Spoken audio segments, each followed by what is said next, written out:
मित्रों नमस्कार। मैं डॉक्टर हरिवंश पांडे गीता सत्संग चैनल पर आप सभी का स्वागत करते हैं। आज का विषय है क्षेत्र क्षेत्रज्ञ कौन है। यह विषय श्रीमद् भगवद गीता के 13वें अध्याय के श्लोक 1 और 2 पर आधारित है। आइए भगवत चिंतन करते हैं।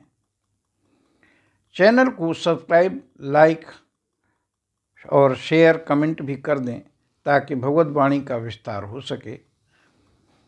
पूरे अध्याय 13 को अगर एक पंक्ति में कहें तो कहना होगा detach from maya and attach to divine, अर्थात माया से दूर और परमात्मा के पास जुड़िए।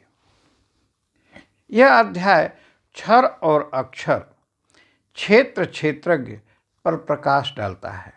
इसीलिए इस अध्याय का नाम क्षेत्र क्षेत्रज्ञ विभाग योग रखा गया है। इस अध्याय में कुल 34 श्लोक हैं। यह श्री भगवानुवाद से प्रारंभ होता है। इसके पूर्व के अध्याय में भक्ति और भक्त पर उपदेश दिया गया है। उसी को आगे बढ़ाते हुए योगेश्वर श्री कृष्ण कहते हैं कि हे अर्जुन, यह शरीर जो तुम देख रहे हो इसे क्षेत्र कहते हैं, और जो इस शरीर के अंदर चेतन है, आत्मा है, उसे क्षेत्रज्ञ कहा जाता है। तो दो चीज़ें हो गई, एक क्षेत्र और दूसरा क्षेत्रज्ञ। क्षेत्र का एक नाम खेत भी है। खेत को कौन जानता है? जो किसान होता है, खेत का मालिक होता है, वही जानता है। तो इस शरीर को वह आत्मा चेतन ही जानता है कि शरीर को कहाँ सुख है और कहाँ कष्ट है, उसके अंदर क्या वेदना है, यह तो आत्मा ही जानती है। इसीलिए वह क्षेत्रज्ञ है। इसे शरीर और शरीरी, देह और देही भी कहा गया है।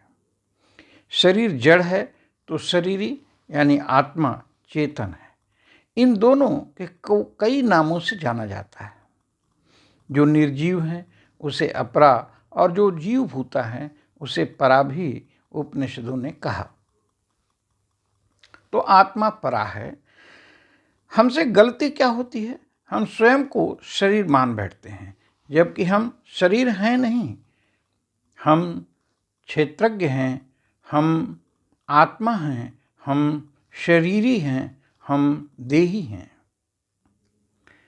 हे भारत, सब क्षेत्रेषु माम क्षेत्रज्ञम विद्धि, अर्थात हे अर्जुन, मुझे सभी शरीरों में क्षेत्रज्ञ समझो। और भी चापि क्षेत्र क्षेत्रज्ञयोर ज्ञानम यत ज्ञानम मतम मम, यानी क्षेत्र क्षेत्रज्ञ का ज्ञान ही युक्त ज्ञान है, यह मेरा मत है। जब आपका मत है, परमात्मा का मत है, तो इसमें संदेह रह ही नहीं जाता।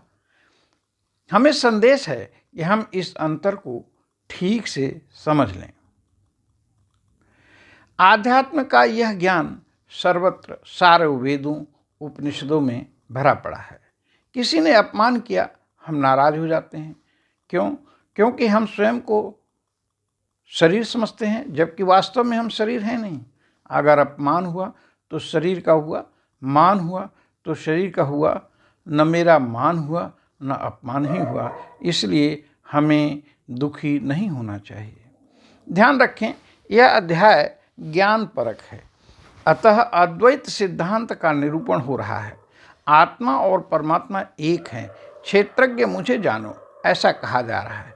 ज्ञान का साधन भक्ति है, ऐसा समझ के वर्णन हो रहा है।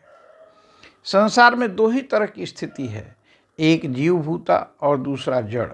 यानी जड़ और चेतन के अतिरिक्त है ही क्या?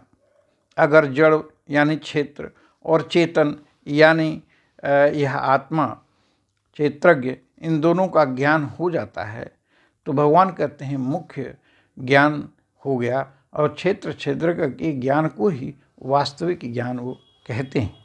इनके सम्यक ज्ञान हो जाने पर संसार का भ्रम नाश हो जाता है।